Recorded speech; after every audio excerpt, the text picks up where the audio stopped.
माता दी। आप देख रहे हैं TV27 न्यूज और मैं हूं आपके साथ आर्या चतुर्वेदी। शक्ति की आराधना के महापर्व शारदीय नवरात्रि का आज 7वां दिन है और इस दिन मां दुर्गा की 7वीं शक्ति माता कालरात्रि की पूजा अर्चना की जाती है। और ऐसे में माता कालरात्रि को शुभंकरी, महायोगेश्वरी और महायोगिनी भी कहा जाता है। माता कालरात्रि की विधिवत रूप से पूजा अर्चना और उपासना करने से मां अपने भक्तों को सभी बुरी शक्तियां और काल से बचाती है।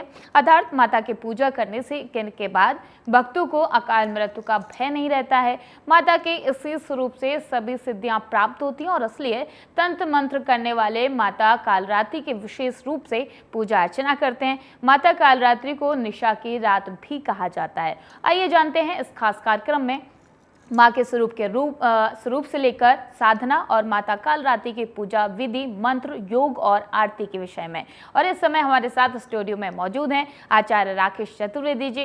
सर, आपका बहुत बहुत स्वागत है TV27 न्यूज पर। अनंत शुभकामनाएं आपको नवरात्रि के 7वें दिवस की। और मां कालरात्रि आप सभी के जीवन से हर प्रकार के विघ्न बाधा को दूर करें। और आज जैसा कि हमने आपको बताया कि 7वां दिन है, तो आज सप्तमी है, आप पूजन कब करें, अष्टमी और नवमी की जो सभी को संशय बना हुआ है उसको लेकर भी बात करेंगे। अच्छा दिन और शुभ योग और शुभ कलर, वो तमाम सारे सवाल जो पंडित जी आपको जवाब देंगे। लेकिन उससे पहले देखिए एक खास रिपोर्ट।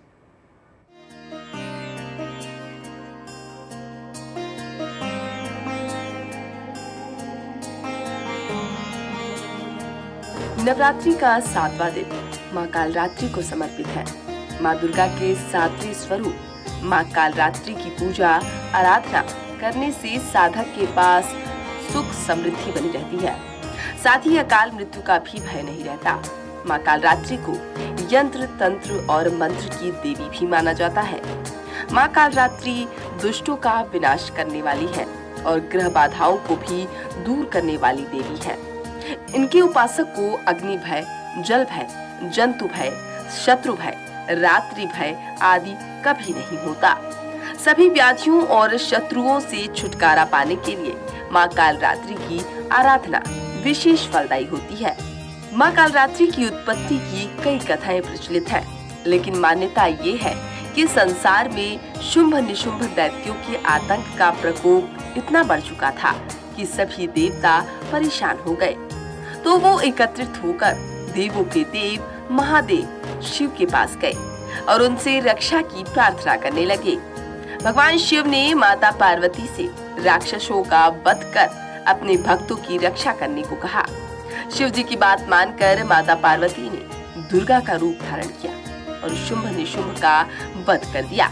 जब माँ दुर्गा ने दैत्य रक्त बीज की मृत्यु की तो उसके शरीर से निकले रक्त से लाखों रक्त बीज दैत्य उत्पन्न होने लगे। दुर्गा ने दैत्य रक्त बीज का वध किया और उसके शरीर से निकलने वाले रक्त को कालरात्रि ने जमीन पर गिरने से पहले ही अपने मुख में भर लिया और इस तरह माँ दुर्गा ने सबका गला काटते हुए रक्त बीज का वध कर दिया। ये वध करने के बाद भी जब काली माँ का गुस्सा शांत नहीं हुआ, तब उनके गुस्से को शांत करने के लिए भगवान शिव उनके रास्ते में लेट गए और काली माँ का पैर उनके सीने पर पड़ गया। शिव पर पैर रखते ही माता का क्रोध शांत हो गया। माँ कालरात्रि की पूजा सप्तमी के दिन करने के पीछे भी एक बहुत बड़ा कारण है। कहा जाता है कि छठे दिन देवी की पूजा करने के बाद 7वें दिन हमारा मन सहस्त्र चक्र में स्थित होता है। इस चक्र में हमारा मन सबसे साफ और शुद्ध स्थिति में होता है। इस समय कालरात्रि की पूजा करने से हमें ब्रह्मांड की सभी सिद्धियों की प्राप्ति होती है और सारी असुरी शक्तियां हमसे दूर भाग जाती हैं। माँ की नासिका से अग्नि की ज्वाला निकलती है। अपने 4 हाथों में अभय मुद्रा और वर मुद्रा के साथ खड़ग, लोहे का अस्त्र लिए हुए माँ अपने वाहन गरुड़ पर सवार रहती हैं। माँ दुर्गा का अति शक्तिशाली ये रूप हमें सिखाता है कि बुराई कितनी भी शक्तिशाली क्यों ना हो, परंतु उसे अच्छाई के आगे घुटने टेकने ही पड़ते हैं। धार्मिक मान्यता है कि जो मनुष्य सच्चे मन से माँ की पूजा करता है, माँ उसके जीवन की सभी मुसीबतों का नाश करती है। Special desk TV27 news. तो आज 7वां दिन है और माता कालरात्रि की पूजा हो रही है और ऐसे में पंडित जी हमारे साथ स्टूडियो में मौजूद हैं जो आपके हर सवाल का जवाब देंगे कि कैसे आज माता की पूजा करनी चाहिए, क्या विधि है, क्या विधान है और माता की महिमा क्या है। तो पंडित जी, सबसे पहले आपसे ये जानते हैं कि माँ कालरात्रि नाम सुनते एक छवि बनती है, एक तस्वीर बनती है, लेकिन आपके मन से आपके मुख से जानना चाहते हैं कि माता कालरात्रि की महिमा क्या है और क्या वर्णन किया गया है वेदों में माँ की महिमा को लेकर। देखिए, दुर्गा सप्तशती का एक श्लोक का शुरुआती शब्द ही माँ के लिए व्याख्यान कर देते हैं कि रक्त बीज वधे देवी चंड मुंड विनाशनी, यानी कि रक्त बीज का वध करने के लिए और चंड मुंड का विनाश करने के लिए माँ कालरात्रि का स्वरूप माँ दुर्गा ने धारण किया। माँ कालरात्रि का स्वरूप क्यों परम पूजनीय है, क्यों तंत्र मंत्र सभी इनके अधीन है। अगर 10 महाविद्या में बगलामुखी स्वरूप को छोड़ दिया जाए तो सबसे प्रधान देवी माना जाता है काली तंत्र के लिए, यानी कि काले तंत्र, जिसको हम आम भाषा में ब्लैक मैजिक कहते हैं। दक्षिणेश्वर काली साधना एक संपूर्ण तंत्र विधान है और हमारे सनातन का ही एक अंग है। और तंत्र विधान, हालांकि मंत्र वैदिक पद्धति, तंत्र जो है वह तंत्रोक्त पद्धति, यानी कि जबरन शक्तियों को अपने अधीनस्थ करना।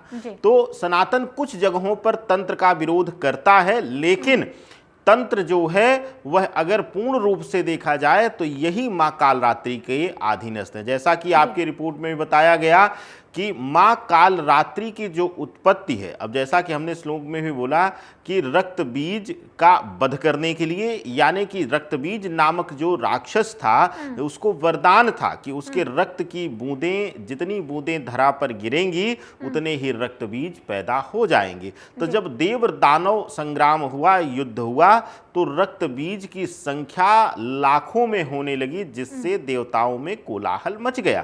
तो ऐसी अवस्था में सभी लोग जाकर के भगवान भोलेनाथ से निवेदन किए और माँ पार्वती से भोलेनाथ और अन्य देवताओं के निवेदन के बाद माँ ने यह रूप धारण किया। और इस रूप की खासियत तंत्र विधान में आर्या जी कही जाती है कि जब माँ काली यह रूप धरती हैं तो माँ काली से आगे आगे 11 बटुक भैरव चलते हैं। अभी आपने कहा कि महायोगिनी कहा जाता है, आपने शुरुआत में ही पढ़ा, एकदम सत्यार्थ है।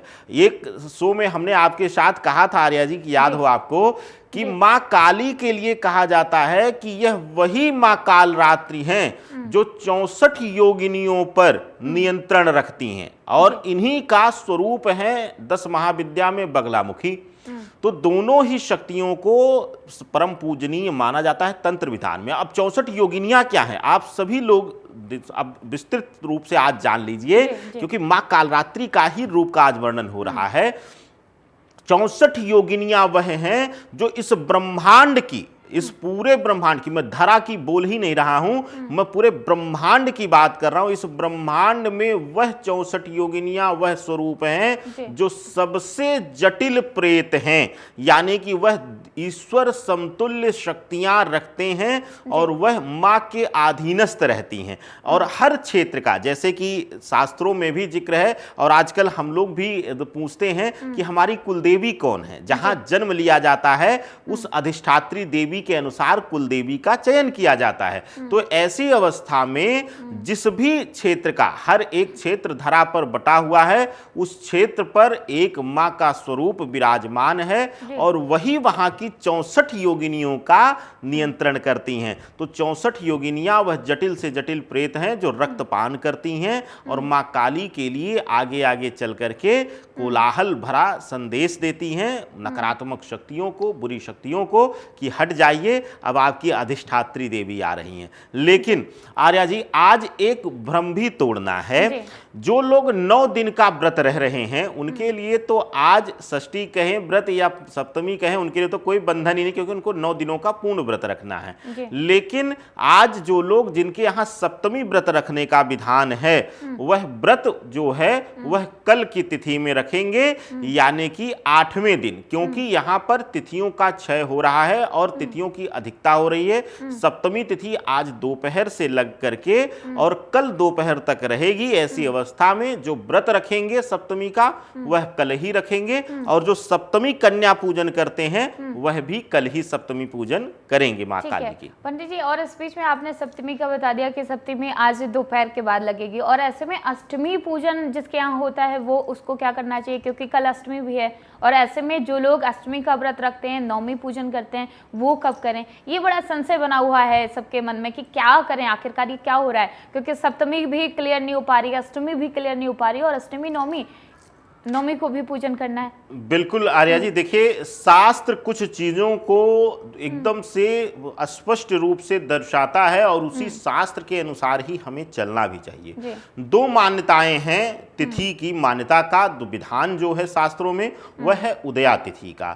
लेकिन क्योंकि अब विशेष रूप से यहाँ पर एक तिथि की अधिकता मिल रही है, तो ऐसी अवस्था में आज जो है उदया तिथि में षष्ठी है, लेकिन क्योंकि दोपहर से ही सप्तमी का हो जा रहा है, तो जो रात्रि पूजन होता है, क्योंकि काल रात्रि है, इनकी पूजन जो है रात्रि बेला का ही विधान बताया गया है।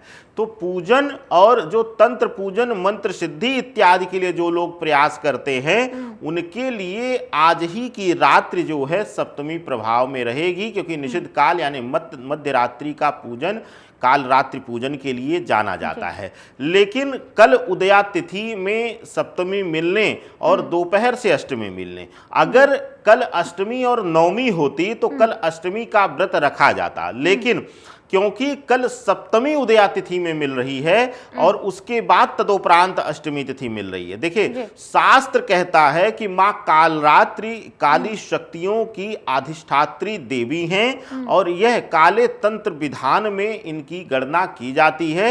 और दक्षिणेश्वर काली साधना एक महान तंत्र साधना है, और माँ काली जो है भैरवी शक्ति को दर्शाती हैं, क्योंकि अगर आप शास्त्र का अध्ययन करेंगी तो माँ कालरात्रि जो है शिव के स्त्री काल भैरव स्वरूप का प्रारूप है, यानी कि शिव ही जो है वह कालरात्रि हैं। बस अंतर आता है कि वह जो अर्धांगिनी स्वरूपा, जो अर्ध नारीश्वर स्वरूप शिव का है, उसमें उन्होंने पूर्ण रूप से सती का रूप यानी माँ पार्वती का पूर्ण रूप लेकर के और कालरात्रि भैरवी स्वरूप रूप धारण किया हुआ है। यही एक कारण है कि जो लोग दक्षिणेश्वर काली मंदिर में जाएंगे कलकत्ता, वहां पर देखेंगे कि 11 बटुक भैरव उनसे पहले ही उनकी सुरक्षा में, उनकी सेवा में विराजमान रहते हैं, क्योंकि बटुक भैरवों पर नियंत्रण रखने वाले शिव हैं, क्योंकि वही सभी के देव हैं, वही महादेव हैं, वही महाकाल हैं। और काल रात्रि जो हैं,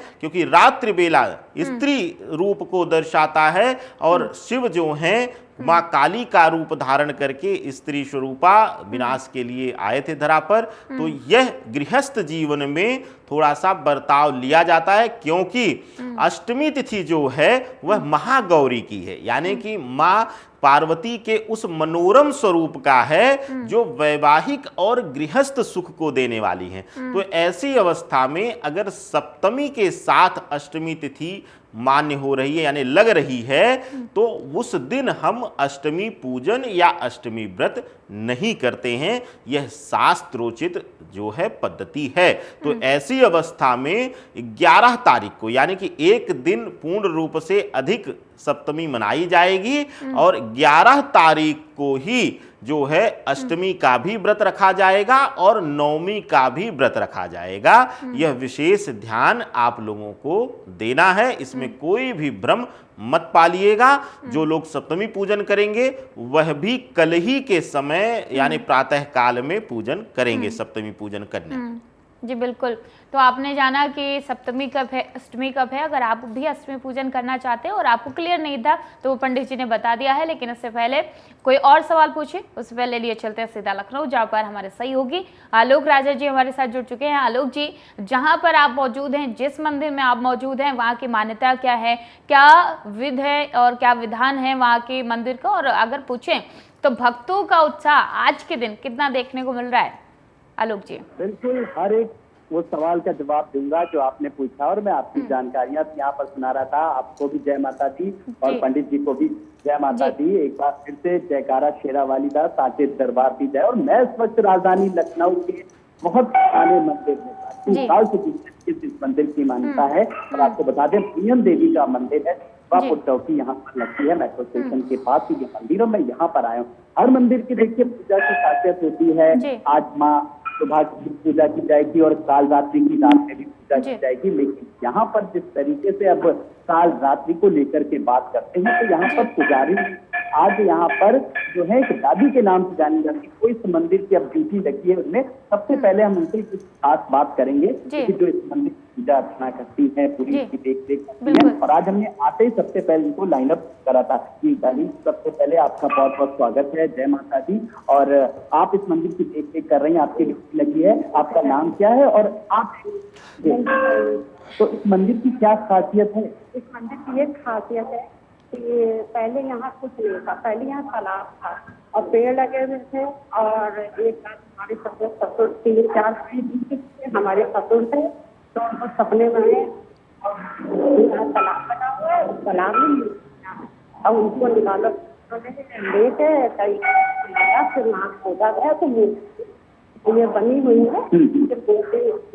इसके बाद फिर जब मंदिर बने दुर्गा जी का भी काफी हम लोग समझो 5-6 पीढ़ी बीत चुकी है, अब ये 6ठी पीढ़ी चल रही है। हम लोग यही रहते हैं, हम लोगों का हम लोग पूजा करते हैं और जो सफाई सब हम जी।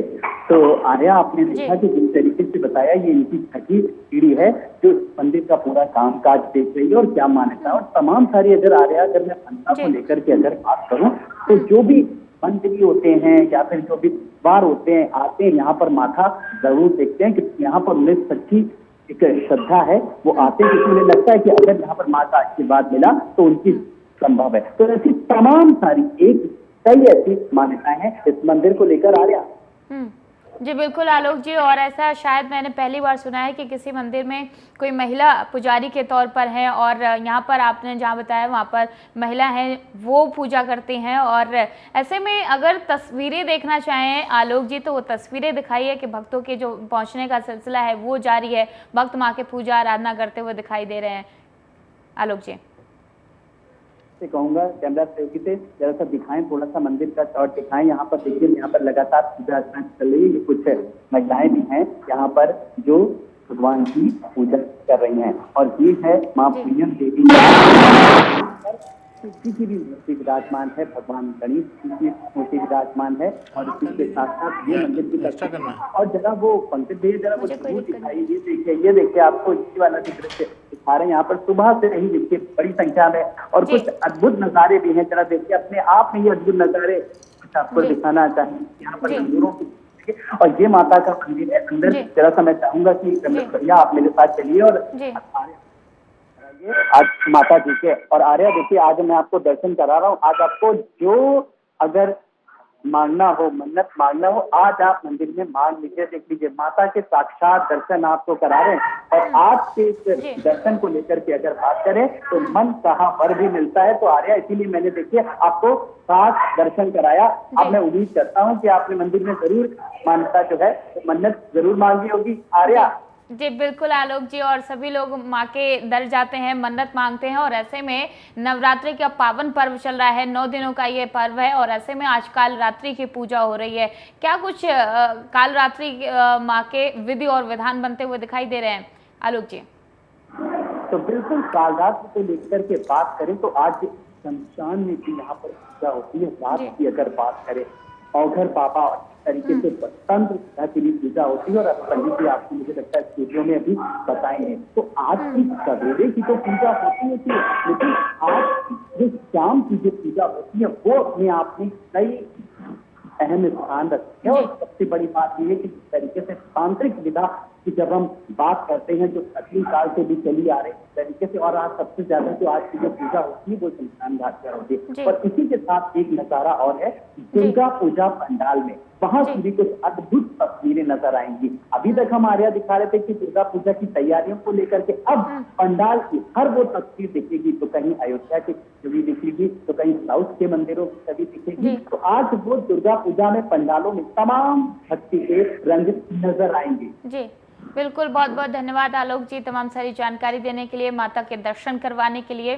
तो पंडित जी, हम चर्चा कर रहे थे माता कालरात्रि के बारे में कि कैसे उनकी उत्पत्ति हुई, क्या महिमा है, लेकिन सप्तमी और अष्टमी तो आपने क्लियर कर दी। और ऐसे में आज पूछें कि माता कालरात्रि की जो पूजा अर्चना है, आराधना है, उनके भक्तों को कैसे करनी चाहिए, किन चीज़ों का विशेष ध्यान रखना चाहिए और क्या चीज़ें आज के दिन भक्तों को नहीं करनी चाहिए, पंडित जी?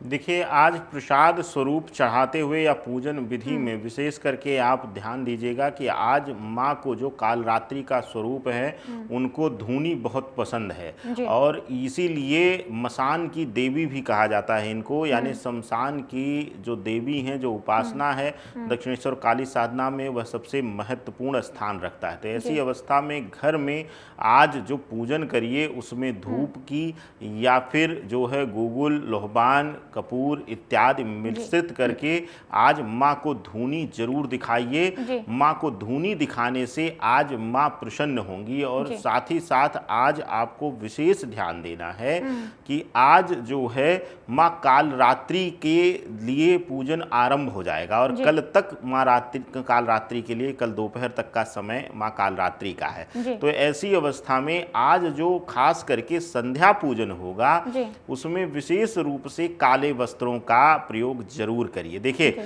मैंने पहले दिन कहा था आर्या जी, कुछ लोग कहते हैं कि नवरात्रि में काला मत पहनिए, कुछ लोग कहते हैं कि काले से बर्ताव करिए, जबकि शिव का रंग ही, प्रिय रंग ही, और माँ कालरात्रि का, माँ भैरवी का रंग ही काला है, यानी उनको काला वर्ण अति प्रिय है। तो ऐसी अवस्था में काले से बर्ताव नहीं कर सकते हैं आप। हाँ, कुछ दिवस में, कुछ दिनों में, कुछ विशेष उपलक्ष्यों पर हमारे सनातन में बर्ताव को बताया गया है, तो उसको लेकर के ग्रहीय दृष्टिकोण से जो है उदाहरण दिया जाता है, कुछ धार्मिक मान्यताओं से दिया जाता है।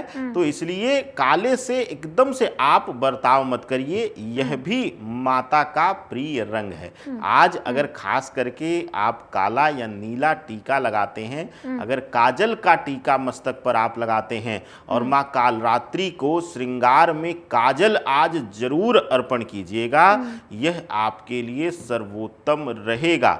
और आज देखिए, नवरात्रि में यूं तो नींबू काटने को लेकर के कई भ्रांतियां आप लोगों ने सुनी होंगी, और खास करके सोशल मीडिया तो भरी पड़ी है कि नींबू मत काटिए, ये हो जाएगा, वो हो जाएगा।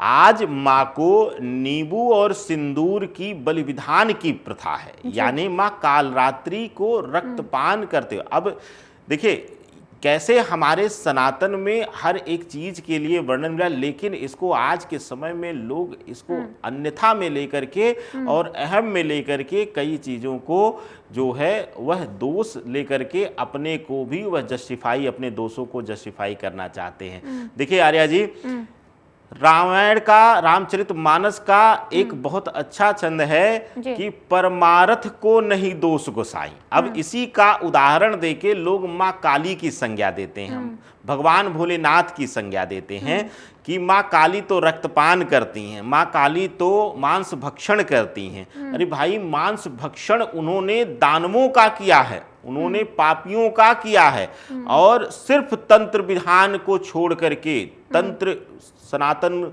में कहीं भी बलि प्रथा की मान्यता नहीं है, लेकिन तंत्र विधान में, क्योंकि सनातन का एक अंग है शैव धर्म, शैव धर्मी, जिसमें कि शिव उपासना, अघोर तंत्र इत्यादि लिया जाता है, उसी में दक्षिणेश्वर काली साधना इत्यादि लिया जाता है।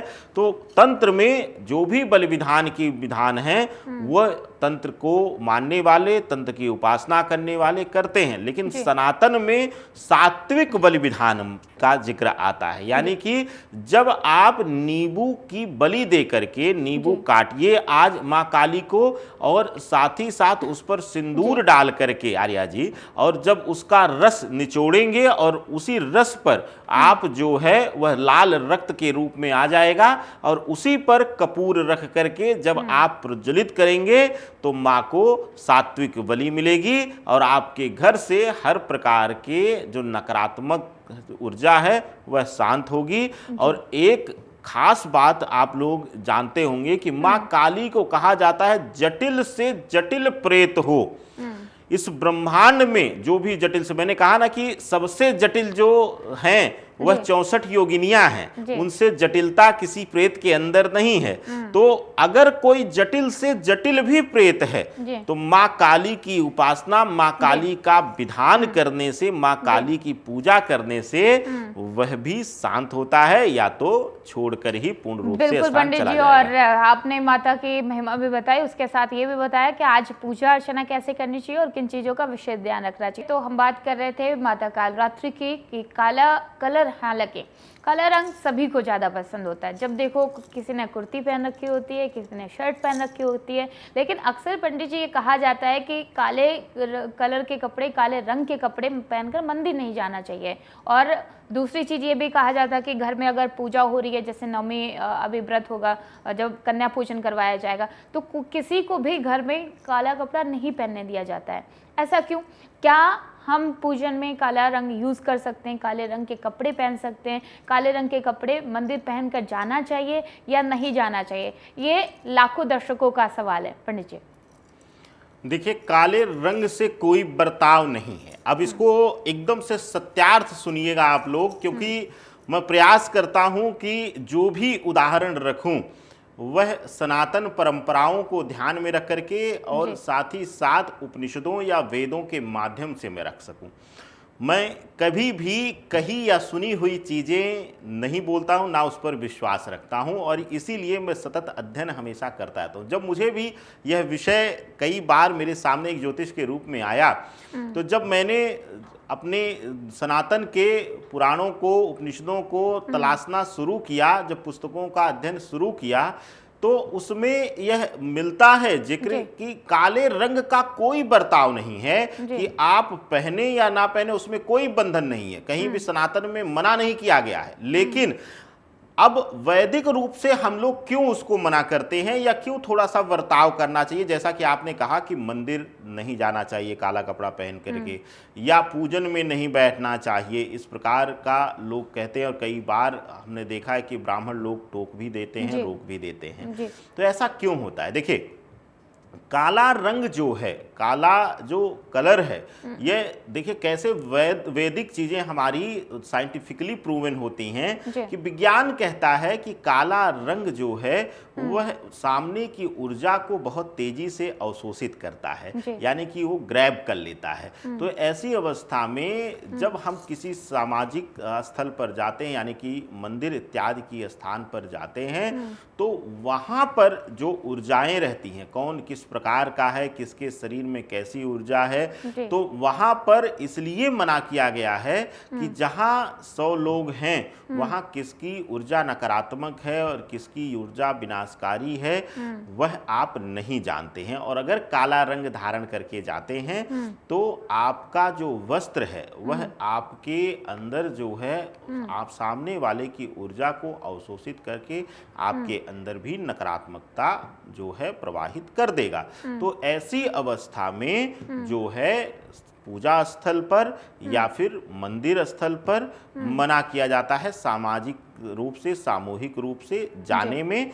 और अगर आप बात करें कि जैसा कि आपने कहा कि नवमी पूजन या किसी अन्य प्रकार की घर में जब पूजा होती है तो वहां पर क्यों मना किया जाता है? देखिए, जब हम पूजन के लिए बैठते हैं तो हम 10 दिग्पाल का आवाहन करते हैं और साथ ही साथ उस स्थान के सभी देव पितृ और जो भी शक्तियां हैं उनका भी आवाहन करके हम उनको भोजन देते हैं, चाहे वह प्रेतीय शक्ति हो, चाहे वह योगिनी शक्ति हो, चाहे वहां पर भैरवी शक्ति कोई हो, या फिर हमारे कुल देवता हो, कुल देवी हो, या अन्य अन्य कोई देवी देवता, सभी के नाम से आहुतियां दी जाती हैं। तो ऐसी अवस्था में हमेशा संभावना होती है कि वहाँ पर नकारात्मकता या नकारात्मक शक्तियाँ बहुत तेजी से आकर्षित होकर के आएंगी, जिसकी वजह से आपको भी दिक्कत हो सकती है या पूजा में भी कुछ अवरोध आ सकता है। नकारात्मक ऊर्जा जो है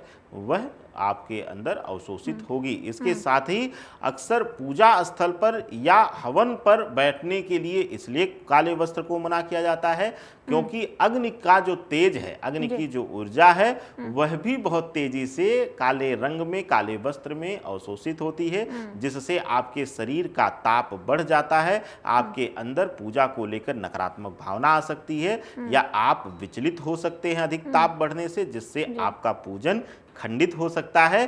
तो यह शास्त्रोक्त के साथ साथ जो है वह साइंटिफिकली जो मान्यता है, दोनों का जिक्र हमने दर्शकों आपसे किया है। बिल्कुल। तो अगर आपका भी संशय रहता था कि आखिरकार काले कपड़े पहनकर आप मंदिर क्यों नहीं जा सकते, पूजन में क्यों नहीं बैठ सकते, हवन में क्यों नहीं बैठ सकते, तो शायद आपके सवालों का जवाब मिल गया होगा। पंडित जी ने क्लियर बता दिया, सारी चीज़ों को बताया कि कैसे क्या क्या रीज़न होते हैं, क्या वजह होती है जो हम काले कपड़े पहनकर मंदिर नहीं जाते हैं। और ऐसे में चर्चा को आगे बढ़ाते हैं पंडित जी, और ये भी जानने की कोशिश करते हैं कि जो भक्त नवरात्रि का व्रत रख रहे हैं वो तो माता कालरात्रि की पूजा कर ही रहे हैं, लेकिन जिन भक्तों ने व्रत तो नहीं रख पाया है और वो भी अगर माता कालरात्रि की पूजा करना चाहते हैं तो उनको क्या लाभ मिलता है माता कालरात्रि की आज विशेष पूजा करने से?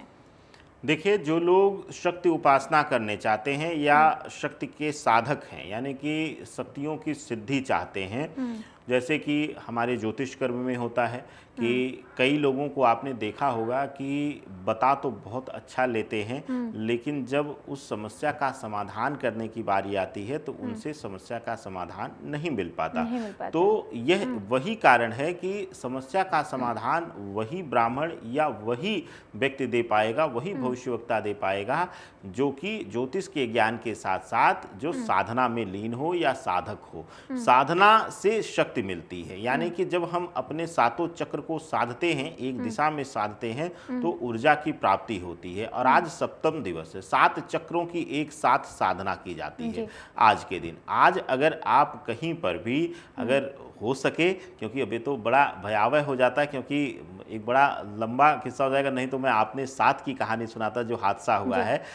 आज के दिन मसान उपासना यानी कि शमशान उपासना का अत्यंत महत्वपूर्ण स्थान है, लेकिन अब हर कोई कर नहीं सकता है। सामान्य रूप से तो संध्या बेला में ही लोगों को भय लगने लगती है, उस तरफ देखने से लोगों को भय लगती है। तो ऐसी अवस्था में सब लोग नहीं कर सकते। तो ऐसी अवस्था में आप अपने घर पर ही एकांत लेकर के रात्रि बेला में लगभग 11:30 से लेकर के 1:30 बजे तक आप जाप करेंगे। जाप भी क्या करेंगे, क्या विशेष मंत्र है वो भी सुन लीजिए। ओम ऐं ह्रीं क्लीं चामुंडाय विच्चे।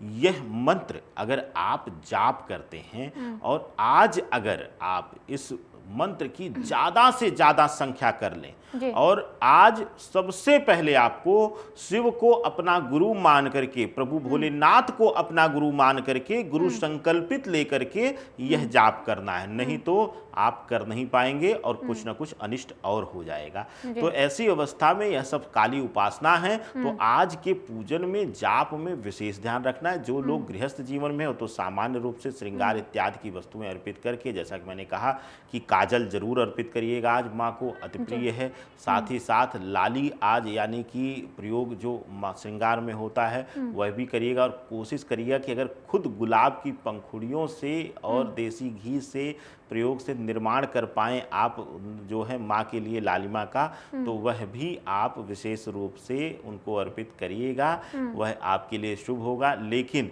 जैसा कि आपने कहा कि अगर आप व्रत नहीं रख रहे हैं और सिर्फ उपासना करने चाह रहे हैं माँ काली का, तो आप एकांत लेकर के या तो पीपल की छाया हो या तो बरगद के यानी वट वृक्ष की छाया हो, या कहीं भी घर में एकांत दिशा लेकर के दीप प्रज्वलित करके रुद्राक्ष रख करके और माँ काली के विशेष मंत्र का जाप आप कर सकते हैं, जिससे माँ प्रसन्न होकर के आपको मनोवांछित वरदान देंगी और साथ ही साथ आपके अंदर एक अलग अद्भुत तेज प्रज्वलित करेंगी, जिसके माध्यम से आप लोगों का भी कल्याण कर पाएंगे।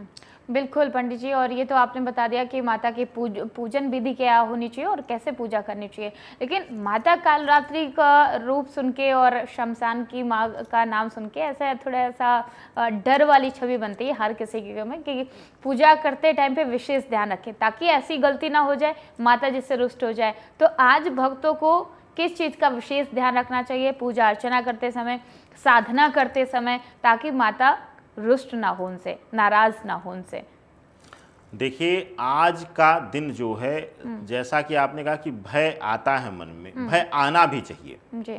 माँ का स्वरूप जो सबसे ज्यादा जो उच्च प्रभाव है वह माँ के काली स्वभाव में मिलता है, यानी कि एक छोटी सी त्रुटि पर भी माँ रुष्ट होकर के, जैसा कि आपने शुरू में ही आपके चैनल पर दिखाया गया आर्या जी कि माँ को शांत करने के लिए शिव को उनके चरणों के नीचे लेटना पड़ा। अब इसकी अनेक कथाएं हैं कि वह इस रिश्ते में थे, वह उस रिश्ते, लेकिन क्योंकि शिव ही परम जड़ हैं, परम पूजनीय थे उनके, और एक पति भाव में थे, उन्हीं का स्वरूप माँ पार्वती का ही विकराल स्वरूप भैरवी स्वरूप यह था। तो ऐसी अवस्था में वह वहाँ पर माँ काली अचंभित हो जाती हैं और क्षमा प्रार्थना भी मांगने लगती हैं शांत होकर के।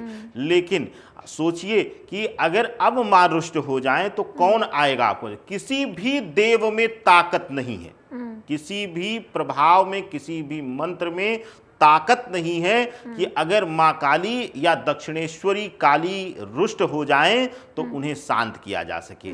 यही एक कारण है आर्या कि हम लोग तंत्र विधान को हल्के में लेते हैं, लेकिन जिन परिवारों पर, जिन व्यक्तियों पर दक्षिणेश्वर काली तंत्र का प्रयोग किया जाता है वह स्वतः ही अंदर समाप्त हो जाते हैं। परिवार खरबों में खेल रहा होता है और धीरे धीरे करके उनको अपनी जरूरतों के लिए दूसरों का सहारा या कह लीजिए कि हाथ पसारने तक की नौबत आ जाती है। तो तंत्र बहुत खतरनाक है, और दक्षिणेश्वर तंत्र अगर किसी पर किया जाता है, दक्षिणेश्वर काली साधना का तंत्र किसी के ऊपर किया जाता है तो यह बहुत खतरनाक हो जाता है। ऐसी अवस्था में आप देखेंगे जैसे कि हमारे भारतवर्ष में जो उत्तराखंड की धरा है, जो भाई उत्तर प्रदेश का ही वह अंग था लेकिन अब एक स्वतंत्र राज्य है, तो ऐसी अवस्था में उत्तराखंड की जो धरा है वह भैरवी धरा है, यानी कि भैरव उपासना का विधान है वहां पर, और जहां जहां भी शिव विराजमान है वह भैरव स्वरूपा ही है। ऐसी अवस्था में वहां जहां भी देखेंगे आप, वहां के कुल जो हैं वह देवता जो हैं वह भैरव हैं, और भैरव उपासना सबसे खतरनाक उपासना की जाती है। मैं कई परिवारों को ऐसे जानता हूं कि जो लोग अपने कुल को, अपने परिवार को, अपनी धरा को छोड़ करके और विदेश में या फिर उस स्थान को छोड़ करके दूसरे अन्य राज्य में खूब धन कमाने लगे, और अचानक से ही जब कुल देवता नाराज हुए यानी भैरव नाराज हुए तो एकदम से तांडव करने लगे, विनाश की लीला करने लगे और परिवार ही तहस नहस हो गया। बाद में जाकर के स्वतः ही उस स्थान पर जाकर के माफी मांगकर कुल देवता पूजन करना पड़ा। तो काली स्वरूपा भैरवी स्वरूपा है, यानी भैरव का प्रबल स्वरूप है। तो ऐसी अवस्था में काली साधना में बहुत बर्ताव रखना पड़ता है, और बर्ताव भी कैसा, जैसा कि हमने कहा कि मन चंचल है, मन भटकाव में रहता है। अगर मन स्थिर नहीं है तो आपको पहले प्रातः काल खूब गणेश जी की प्रार्थना करके, उनका जाप करके, गायत्री का जाप करके मन पर नियंत्रण लाना है। गायत्री का जाप करने से जिह्वा शुद्ध होगी, जिह्वा में शुद्धता आएगी, और साथ ही साथ आपका मस्तिष्क जो है शांत होगा। बिना मस्तिष्क शांत हुए अगर काली उपासना या मंत्र जाप आप करने लगे तो आपके लिए विनाश सुनिश्चित है। मैं इसलिए कह रहा हूं, मैं डरा नहीं रहा हूं, क्योंकि कोई भी भैरवी साधना, काली साधना कभी भी अचिंतित मन से नहीं करना चाहिए, शांत मन से करना चाहिए। ठीक है, चिंतित मन से नहीं करना चाहिए, शांत मन से करना चाहिए। उसका एक मुख्य कारण है कि अगर उस समय कोई भी द्वेष आता है, जैसे कि कई बार लोग पूजा करते हुए किसी अपने परिवार के ही सदस्य या किसी मित्र के लिए या किसी भी के लिए वह अनिष्ट सोचने लगते हैं, यानी कि बुरा सोचने लगते हैं। कई बार हमारे मन में जो है कामुक विचार आने लगते हैं। तो ऐसी अवस्था में वह मंत्र साधना आप ही के लिए विनाशकारी हो जाए, क्योंकि माँ दमन करती हैं दुष्टों का, नकारात्मक ऊर्जा का, नकारात्मक शक्तियों का। तो ऐसी अवस्था में आप जब तक पूर्ण रूप से अपने आप को सात्विक ना महसूस करें, इसीलिए दक्षिणेश्वर काली साधना में आर्या जी कईयों दिन तक, अब कईयों दिन तक इसलिए बोल रहा हूं कि कोई संख्या ही नहीं है, जब तक आप अपने मस्तिष्क पर जो है वह नियंत्रण ना पालें, तब तक आपको गुरु समर्पित करके सिर्फ और सिर्फ कुछ विशेष मंत्र ही जाप करने होते हैं। और जब गुरु समर्पण हो जाए, मन जो है अचिंतित हो जाता है, शांत हो जाता है, तो उसके बाद ही हम जो है माँ काली के बीज मंत्रों की साधना करते हैं। तो खास करके यह बर्ताव आपको रखना चाहिए। बिल्कुल, अगर आप भी माता की पूजा करते हैं, काली माता की यानी कि कालरात्रि की, तो ये विशेष ध्यान रखिए जो पंडित जी ने आपको बताया। लेकिन पंडित जी ने कुलदेवी का भी जिक्र किया, कुलदेवता का भी जिक्र किया, इसके बारे में आगे जानेंगे। लेकिन उससे पहले आपको लिए चलते हैं मथुरा, जहां से हमारे संवाददाता अरुण हमारे साथ जुड़ चुके हैं। अरुण, जिस मंदिर में आप मौजूद हैं, क्या कुछ तस्वीरें निकलकर सामने आ रही है, रौनक क्या कुछ देखने को मिल रही है? अरुण, जहाँ पर आप मौजूद हैं, ये मंदिर है, महादेवी मंदिर है। और जैसा कि आपको पता है कि जो ग्रंथ है मथुरा है, यहाँ पर भगवान की याद है, भगवान का जो भी यहाँ स्थान है, भगवान की बड़ा हुआ है। महाविद्या देवी नंद बाबा कुलदेवी मानी जाती है, वहाँ एक कुलदेवी मानी जाती है। और इसी से काफी आगे के लिए काफी ऊंचाई महाविद्या देवी मंदिर है। और महाविद्या देवी मंदिर पर आज जो दर्शन कर रहे हैं, यहाँ के संचालक हैं वो लगातार यहाँ से बता भी रहे हैं, तो उनके द्वारा बताया जा रहा है कि यहाँ पर कितना प्राचीन है। जी बिल्कुल अरुण, वो तस्वीरें दिखाइए, भक्तों के जो पहुंचने का सिलसिला जारी है मंदिर की, एक तस्वीर, एक झलक जरूर दिखाइए हमारे दर्शकों को। यहाँ पर मंदिर है और ये सारा यहाँ पर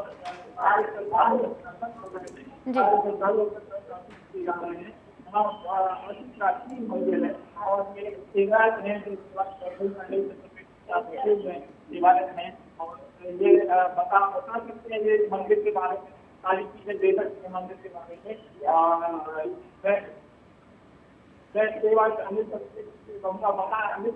आपकी ऐसा यहाँ से जी बिल्कुल, बहुत बहुत धन्यवाद अरुण तमाम सारी जानकारी देने के लिए और मंदिर से सीधा तस्वीरें दिखाने के लिए। तो पंडित जी, हम बात कर रहे थे माता कालरात्रि की पूजा में क्या विशेष ध्यान रखना चाहिए, लेकिन उस दौरान आपने जिक्र किया कुलदेवी का, कुलदेवता के, कि अगर रुष्ट हो जाता है तो इंसान को बहुत सारी दिक्कतें होती। अक्सर मैंने भी सुना है पंडित जी कि कोई ब्राह्मण होते हैं, हम किसी को अपनी हाथ रेखा, हस्तरेखा दिखाते हैं, कुंडली दिखाते हैं, तो वो जिक्र किया जाता है कि आपके जो कुलदेवी हैं, कुलदेवता है, वो नाराज हैं। लेकिन कुछ लोग ऐसे भी होते हैं, उनको पता नहीं होता है कि उनके कुलदेवी कौन है, कुलदेवता कौन है, और क्या उनको करना चाहिए ताकि उनके कुलदेवी देवता जो उनसे नाराज हैं वो उनसे प्रसन्न हो सकें, और कैसे पता लगाएं कि आखिरकार उनके कुलदेवी हैं कौन, देवता हैं कौन? पंडित जी देखिए आर्या जी, अभी कल ही हम लोगों ने चर्चा किया कल के शो में, और आज फिर से उस चीज़ को हम और पूर्णता दे देते हैं, विस्तार से बता देते हैं जी। कि हर क्षेत्र की एक अधिष्ठात्री देवी हैं। जैसे कि अवध क्षेत्र का जब आप देखेंगे तो वहाँ पर माँ विशेष रूप से विंध्यवासिनी के स्वरूप में बैठी हुई हैं। उस क्षेत्र में माँ विंध्यवासिनी अधिष्ठात्री देवी के रूप में है। अगर जिस क्षेत्र से अब हम बैठे हुए हैं यह ब्रज क्षेत्र के, यानी कि ब्रज क्षेत्र के अधीनस्थ आता है, तो ऐसी अवस्था में जो यहाँ की जो अधिष्ठात्री देवी हैं, यहाँ से लेकर ब्रज मंडल तक जो दिल्ली क्षेत्र है, दिल्ली एनसीआर क्षेत्र है, यहाँ से पूरा ब्रजमंडल तक जो देखेंगे तो वह माँ कात्यायनी के स्वरूप में यहाँ पर कुलदेवी का रूप माना जाता है। इसके साथ ही अगर आप कलकत्ता या उधर के क्षेत्रों में जाते हैं तो वहाँ पर माँ कालरात्रि को ही वहाँ की अधिष्ठात्री देवी माना जाता है, वहाँ की कुल देवी माना जाता है। इसी प्रकार से अगर हिमाचल के तरफ आप बढ़ते हैं तो वह माँ दुर्गा के ज्वाला स्वरूप या फिर माँ दुर्गा के किसी भी सात्विक स्वरूप का आप वहाँ पर जो है कुल देवी उपासना कर सकते हैं। तो उस प्रकार से आप बढ़ेंगे।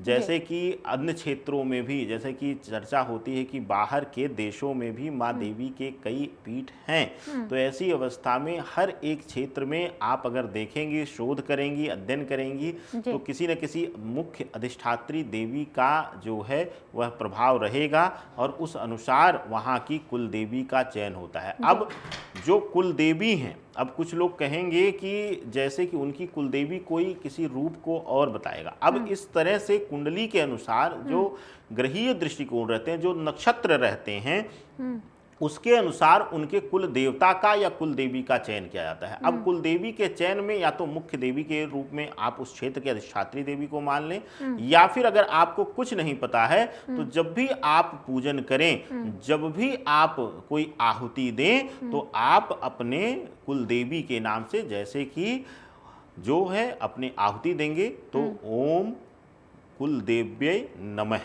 यह जाप करेंगे और कुल देवी स्वाहा या कुल देवता स्वाहा, इस प्रकार से आप आहुति देंगे। तो जब अपने नाम गोत्र से आप संकल्पित करते हैं और अपने कुल देवता का आह्वान करते हैं तो जो भी वह कुल देवता आपके रहेंगे वहां पर उनको भोजन मिलेगा। और आपने एक जिक्र किया आर्या जी कि अगर कुल देवता या कुल देवी नाराज हैं, देखिए कुल देवता जो है वह जो है विशेष रूप से ज्यादातर शिव की प्रधानता है, यानी कि शिव का भैरवी स्वरूप या उनके भैरव का कुछ न कुछ प्रारूप रहेगा। तो इसीलिए कई जगहों पर पितरों को भी कुल देवता पूजन किया जाता है। कई जगहों पर हमारे दर्शक जानते होंगे कि घरों में दक्षिण पश्चिम कोने पर पितृपिंड यानी कि कुल देवता का पिंड बनाया जाता था। यह पहले के घरों में विधान था। जब विधान से भवन निर्माण होता था तो वहां पर पितृ का कोना होता है दक्षिण पश्चिम, वहां पर घर में उनकी स्थापना की जाती थी और नित्य नियम के साथ पितृपक्षों में वहां पर दीप प्रज्वलित किया जाता था, उनकी आराधना की जाती थी, उनको भोग लगाया जाता था। तो ऐसी अवस्था में अगर पितृ आपके नाराज हैं या आपके कुल देवता नाराज हैं तो जो भी पैतृक स्थल है वहां पर जाकर के एक बार कुल देवता पूजन जरूर करिए या कुल देवी पूजन जरूर करिए, या फिर अपने क्षेत्र की जो अधिष्ठात्री देवी हैं उनका दर्शन पूजन उनके स्थल पर जाकर के करना ना भूलिए। यह आपके लिए शुभतापूर्ण रहेगा। बिल्कुल पंडित जी, और सीधा लिए चलते हैं अपने दर्शकों को मथुरा, जहां से हमारे संवाददाता अरुण एक बार फिर से हमारे साथ जुड़ चुके हैं। अरुण, जिस मंदिर में आप मौजूद हैं वहां की क्या कुछ रौनक देखने को मिल रही, क्योंकि आज माता कालरात्रि की पूजा हो रही है और ऐसे में भक्तों के जो पहुंचने का सिलसिला है वो किस कदर का देखने को मिल रहा है, कितना उत्साह भक्तों में देखने को मिल रहा है? अरुण देखिए आर्या यहाँ पर अलग अलग लोग यहाँ आ रहे हैं और एक्चुअली में क्या है, जो लोग घरों में निकलते हैं लेकिन भक्तों में उत्साह है। महाविद्या देवी हिस्से में तो वहाँ पर लगा श्रद्धालु आ रहे हैं और दर्शन कर रहे हैं। जी आप जी बिल्कुल, बहुत बहुत धन्यवाद अरुण तमाम सारी जानकारी देने के लिए। तो हम बात कर रहे थे राशि के हिसाब से कि किस राशि के जातक को आज कैसे पूजा करनी चाहिए, क्या विशेष ध्यान रखना चाहिए और उनका शुभ अंक क्या है, आज सब आपको पंडित जी बताएंगे। पंडित जी देखिए, आज राशियों की शुरुआत करते हैं और मेष से लेकर मीन राशि तक चर्चा होगी आर्या जी, और साथ ही साथ कुछ विशेष बातों पर भी आज ध्यान देने के लिए मैं कहूँगा, क्योंकि माँ कालरात्रि का दिन है और कल दोपहर तक माँ कालरात्रि की उपासना की जाएगी। तो ऐसी अवस्था में बहुत महत्वपूर्ण हो जाता है आज से लेकर के कल तक का दिन।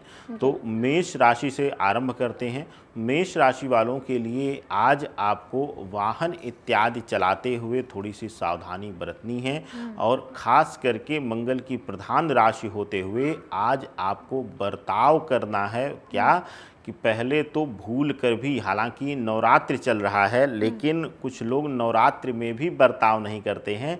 नशे का पान, आज किसी भी प्रकार के नशे का आपको पान नहीं करना है, यानी कि नशे से दूरी बनानी है, नहीं तो नशे पर आधिपत्य रखने वाली देवी का ही आज पूजन है। तो अगर माँ रुष्ट होती हैं तो विनाश देखने के लिए भी तैयार हो जाइए। आज आपको नशे से दूरी बनाइए और साथ ही साथ आपके लिए आज विशेष बर्ताव है कि पीला वस्त्र धारण कर लीजिए, लेकिन लाल रंग डाल करके आप माँ भगवती का पूजन मत करिएगा, आपके लिए अच्छा नहीं रहेगा। और आज अगर आप मकान या फ्लैट या कुछ लेने जा रहे हैं, विशेष रूप से अगर किसी को की हैंड ओवर लेना, क्योंकि नवरात्र में लोग घरों की चाबियां इत्यादि भी लेते हैं आर्या जी, तो आज का दिन आप ना लीजिए, आज का दिन आप छोड़ दीजिए, क्योंकि आज आपके लिए शुभ नहीं रहेगा।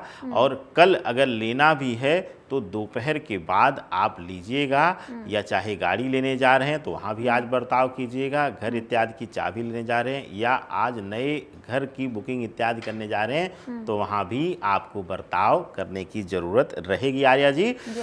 बात करते हैं अब वृषभ राशि की, यानी वृष राशि की। दूसरी राशि चक्र की राशि है, शुक्र की राशि है, और शुक्र को भी तंत्र गुरु कहा जाता है। तंत्रोक्त रूप से अगर किसी गुरु ने सबसे ज़्यादा प्रभाव दिखाया है तो गुरु शुक्राचार्य ने, जो कि शुक्र का स्वामित्व करते हैं, शुक्र के रूप का प्रभाव उसमें झलकता है। तो शुक्राचार्य के प्रभाव से शुक्र को देखा जाता है, तंत्रोक्त चीज़ों के लिए भी देखा जाता है। और वृषभ राशि वाले अगर आज विशेष रूप से माँ को श्रृंगार की वस्तु धारण करके और आज जो है घर में अगर काजल का निर्माण करते हैं, यानी आज दिन में ही दीप जला करके घी का, और माताएं बहनें खूब अच्छी तरीके से जानती हैं कि काजल कैसे बनाया जाता है। शुद्ध काजल कच्चा मिट्टी या फिर विशेष रूप से तांबे इत्यादि या लोहे का कजरौटा आता है, उसको लगा करके अगर आप काजल निर्माण करते हैं और आज वही काजल माँ को अर्पण करते हैं, माँ के चरणों में अर्पण करते हैं, और उसके बाद आप नित्य इससे अगर आप तिलक करेंगे या स्त्रियां महिलाएं जो है आँखों में प्रयोग करेंगे वृषभ राशि वाली, तो उनके शारीरिक आकर्षण में वृद्धि होगी, सकारात्मक ऊर्जा में वृद्धि होगी। और साथ ही साथ अगर स्त्रियों के प्रति, उन स्त्रियों के लिए, मैं उन कन्याओं के लिए विशेष रूप से बता रहा हूं जो कि अपने कार्यस्थल पर, अपने जीवन में, अपने घर परिवार या इधर बाहर समाज में कहीं भी जाती हैं और बहुत जल्दी लोग नकारात्मक आकर्षित हो जाते हैं, यानी कि भावुकता की कमी मिलती है और शारीरिक आकर्षण उनके प्रति लोग ज़्यादा रखते हैं। तो ऐसी अवस्था में इस काजल का प्रयोग करने से हर प्रकार के नकारात्मक आकर्षण का दमन माँ काली करेंगी, आपके लिए शुभता प्रदान करेंगी। तो वृषभ राशि वालों के लिए यह ख्याल विशेष रूप से रखना है। आज काजल जरूर बनाइएगा और माँ को जरूर अर्पित करिएगा और उसका प्रयोग आने वाले समय में स्वयं भी करिएगा। बात आर्या जी मिथुन राशि की। मिथुन राशि के जातकों के लिए आज का दिन अद्भुत है, आज का दिन अविस्मरणीय है। आज आपके लिए अगर आप माँ को नीला पुष्प अर्पित करते हैं, नीला पुष्प अर्पण करते हैं और जयफल का जो है वह अर्पण किया जाता है, जयफल आता है, दक्षिणेश्वर जयफल जो आएगा वह माँ को अर्पण करिएगा। और विशेष रूप से आप आज माँ की आराधना अगर करेंगे तो काले वस्त्र में या फिर नीले वस्त्र में करिएगा, तो माँ की शुभता आपको मिलेगी और काल रात्रि की जो है वह जो निगाह है, जो नज़र है, आपके जीवन में हर प्रकार के अनिष्ट से आपको जो है बचाएंगी। इस प्रकार के शुभ फलित आपको देखने को मिलेगा। बात चौथी राशि की, राशि चक्र की, कर्क राशि की। कर्क राशि वाले आज विशेष रूप से ध्यान दें कि आज माँ को नारियल जो पानी वाला नारियल है उसकी बलि, अब उसकी बलि कैसे दी जाएगी, उसको फोड़ करके अब जो कलश रखे हुए हैं उस पे रहने दीजिएगा। एक अन्य नारियल बाजार से लाइएगा और नारियल फोड़ करके बलि देंगे और उसमें लौंग लगा करके, लौंग के साथ जो है कच्चा नारियल अगर माँ को भोग स्वरूप अर्पण किया जाएगा तो आपके लिए अद्भुत फल की प्राप्ति होने वाली है। और हाँ, मिथुन राशि वालों, आज अगर किसी तरीके की वैवाहिक या मांगलिक कार्यक्रम के लिए कहीं जा रहे हैं या प्लान कर रहे थे, किसी की शादी देखने, रिश्ते की बात करने, चाहे घर में बेटी हो बेटा हो उसके लिए, तो आज का दिन टाल दीजिए, आपके लिए शुभ होगा। बात अब विशेष रूप से अब आपके लिए जो है सिंह राशि की, जो पांचवी राशि है, पांचवी राशि सिंह राशि का स्थान आता है। सिंह राशि वालों के लिए कैसा प्रभाव आज सप्तमी के दिन आर्या जी दिख रहा है। देखिए, सिंह राशि वालों सूर्य की प्रधान राशि हैं और वृत्तांत मिलता है, जैसा कि हम लोगों ने भी चर्चा किया है कि सूर्य को तेज कुछ वेदों के पुराणों के अनुसार माँ भगवती से मिलता है, लेकिन साथ ही साथ सूर्य को ही सबसे प्रथम देवता भी माना जाता है। अगर वेदों का प्राथमिक 2 वेदों का आप लोग अध्ययन करते हैं तो सूर्य ही एकमात्र जो हैं उनको देव शब्द से संबोधित किया गया, यानी कि सूर्य को ही मात्र देवता माना गया। तो ऐसी अवस्था में आज जो है विशेष करके शांत हो करके माँ गायत्री का पाठ आपको करना है और पीले वस्त्र धारण करके करना है। आज एक बर्ताव जरूर करिएगा कि भूल कर भी सिंह राशि वाले केले के फल का भोग माँ को ना लगाएं। आज यह आपको बर्ताव में रहेगा और साथ ही साथ आज आपको माँ को इलायची भी नहीं चढ़ानी है, यानी इलायची का भी भोग आप माँ को नहीं लगाएंगे। यह बर्ताव आपको विशेष रूप से करना है। अगर आप आज वाहन इत्यादि लेने जा रहे हैं तो आज आप ले सकते हैं, आपके लिए शुभतापूर्ण रहेगा। बात छठी राशि की आर्या जी, कन्या राशि की। कन्या राशि के जातक जो हैं वह सबसे ज़्यादा जो परेशान हैं, या तो अपने स्वास्थ्य की वजह से या फिर अपने विशेष रूप से व्यापारिक दृष्टिकोण से। इन दोनों विषयों में आज शुभता देने वाली है माँ, क्योंकि योगिनियों पर नियंत्रण रखने वाली, योगिनी शक्ति पर नियंत्रण रखने वाली और धन्य धान्य को परिपूर्णता देने वाली, यानी किसी भी प्रकार के अनिष्ट से बचा करके, नकारात्मक शक्तियों से बचा करके हमारे जीवन में पूर्णता प्रदान करती हैं माँ कालरात्रि। तो आज के दिन आप विशेष रूप से लौंग की आहुति माँ को जरूर दीजिएगा, यानी कि माँ के मंत्र के साथ या माँ दुर्गा के मंत्र के साथ, माँ कालरात्रि के मंत्र के साथ जो है वह लौंग की आहुति दीजिएगा, या फिर कहीं भी मंदिर स्थान पर या पूजा स्थल पर थोड़ा सा अग्नि रख करके उस पर कुछ दाने जो है लौंग को जलने के लिए यानी धूनी के लिए रख दीजिएगा। तो आपसे माँ प्रसन्न होंगी और घर के वातावरण में शुद्धता आएगी, हर प्रकार की नकारात्मक ऊर्जा भी शांत होती हुई आपको मिलेगी। आज अब बात होगी 7वीं राशि की, यानी कि तुला राशि की। आर्या जी, तुला राशि के जातकों के लिए आज का दिन अविस्मरणीय है, खास करके उनके विशेष रूप से संबंध भाव के लिए, चाहे वह माता पिता हो, चाहे वह भाई बहन हो या अन्य लोग। अगर आपके साथ रिश्ते दूर होते जा रहे हैं तो माँ कालरात्रि को प्रसन्न करिए, आपको शुभता मिलेगी। कैसे प्रसन्न करना है? आज आपको लाल पुष्प, अब लाल पुष्प में आज गुलाब मत अर्पित करिएगा। गुलाब का पुष्प भूल कर भी माँ को मत चढ़ाइएगा कालरात्रि को। आज आपको गुड़हल का पुष्प अर्पित करना है लाल पुष्प में, क्योंकि वह माँ के हर स्वरूप को प्रिय है।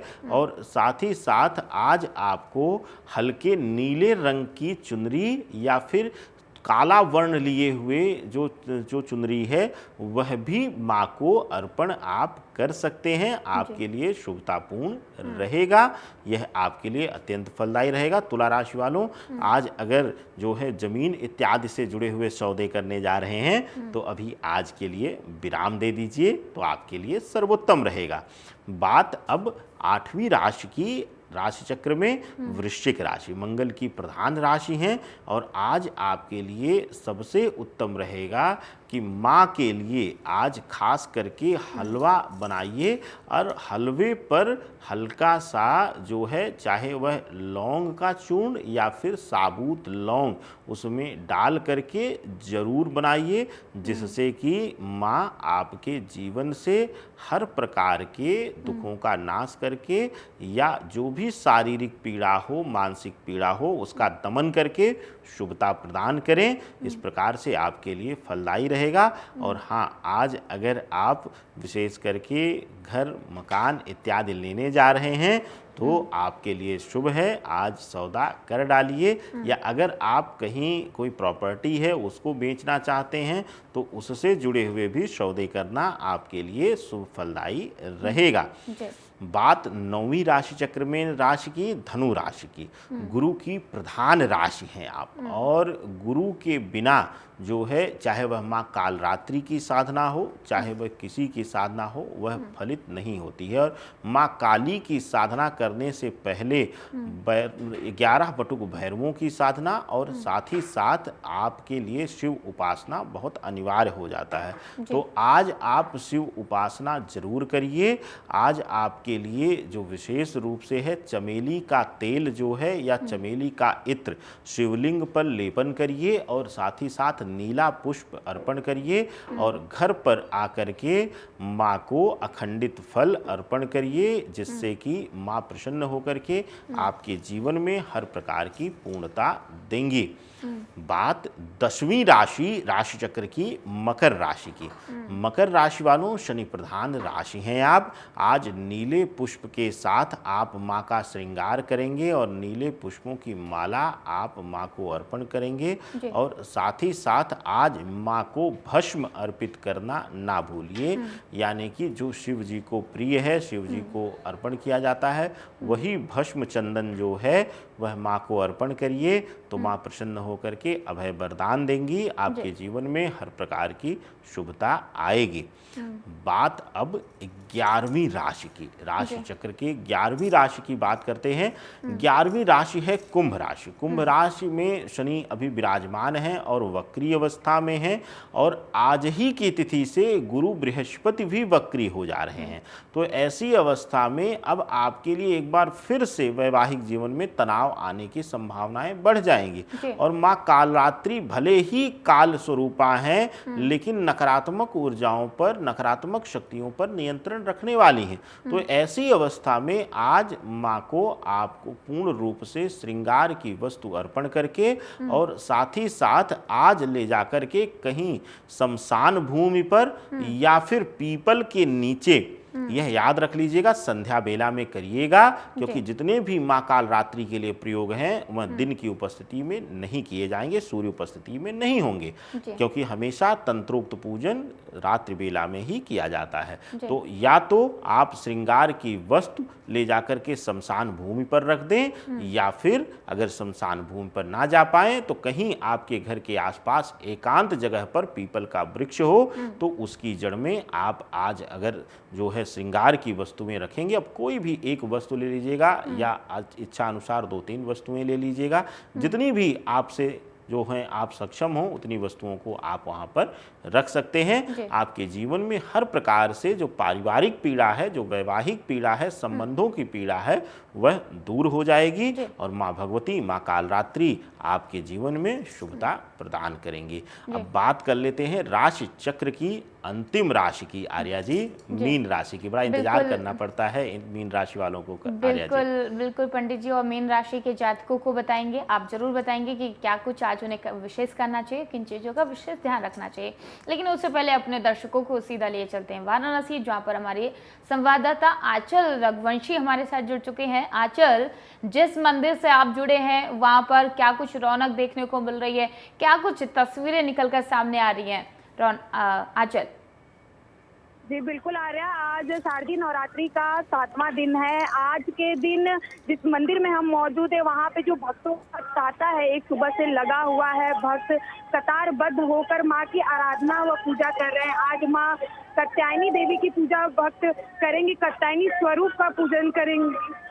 काल रात्रि स्वरूप का पूजन करेंगे। और आज के दिन जो भक्तों का तांता है मंदिर परिसर में, आप देख सकती है खूबसूरत तस्वीरें सामने निकल कर आ रही है। यहाँ पे माता का जो स्वरूप है वो काफी भव्य है। यहाँ पे बच्चे और जो माताएं हैं वो तमाम लोग सुबह से ही आके माँ की आराधना व पूजन कर रहे हैं। यहाँ पे कुछ माताएं उनसे बात करने की कोशिश करेंगे।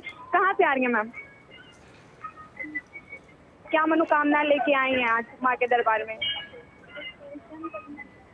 दर्शन करने आए। कहाँ से आ रही हैं दादी? क्या माँ के दरबार में मनोकामना लेके आई हैं मैम?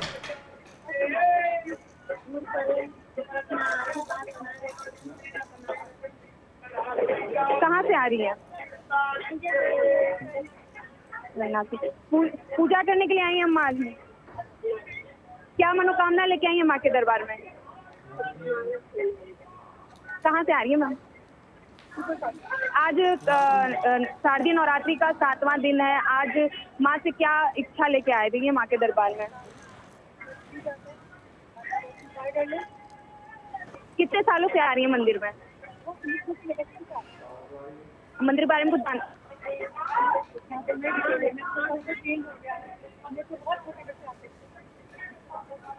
बिहारिया, यहाँ पे जो तस्वीरें हैं वो देखिए। यहाँ पे जो भक्तगण हैं वो आए हुए हैं और माँ की आराधना व पूजा कर रहे हैं।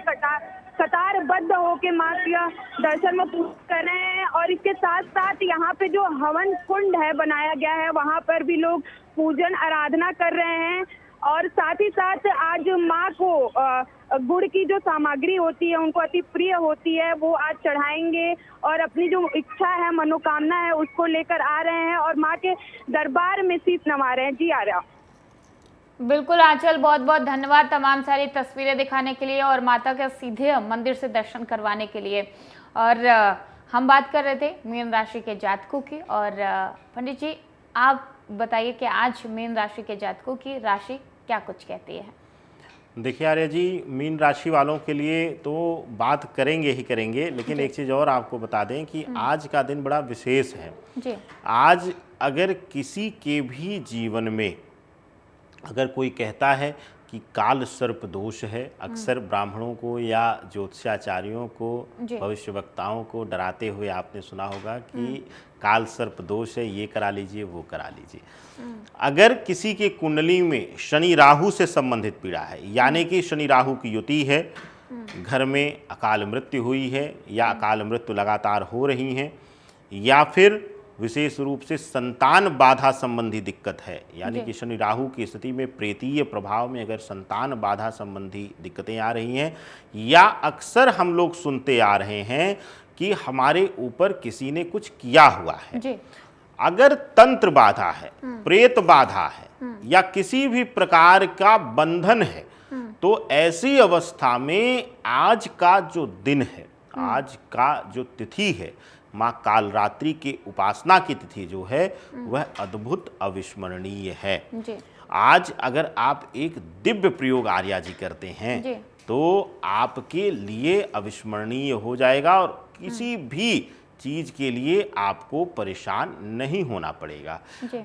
अगर आप आज रात्रि में बैठ करके घी का दिया जला करके और वहाँ पर आसन ले करके काला वस्त्र ले लीजिए जो कि अनस्टिच्ड हो, यानी कि सिला हुआ ना हो, जिस पर सिलाई ना हुई हो, जैसे धोती हो, स्त्रियां जो है साड़ी का भी प्रयोग करती हैं, उसमें कहने का अभिप्राय है कि धागों की गांठ ना हो, ऐसी ले लीजिए आप। वस्त्र अनस्टिच्ड हो तो ऐसी अवस्था में वही वस्त्र पहन करके लपेट करके और बैठ जाइए। 21 लौंग ले लीजिए, 21 लौंग गिन करके लीजिएगा और बैठ करके शांति पूर्वक दिव्य मंत्र का जाप करिएगा। क्या है दिव्य मंत्र वो भी सुन लीजिए। यह प्रयोग अगर आप कर लेंगे तो आपको किसी को 1 रुपए देने की जरूरत नहीं है और आने वाले समय में आपको चमत्कार दिखेगा। शांत होकर के दीपक जला करके, दीपक का ध्यान करके और इस दिव्य मंत्र का जाप करना है आपको। ओम क्लीं कालिकायै नमः।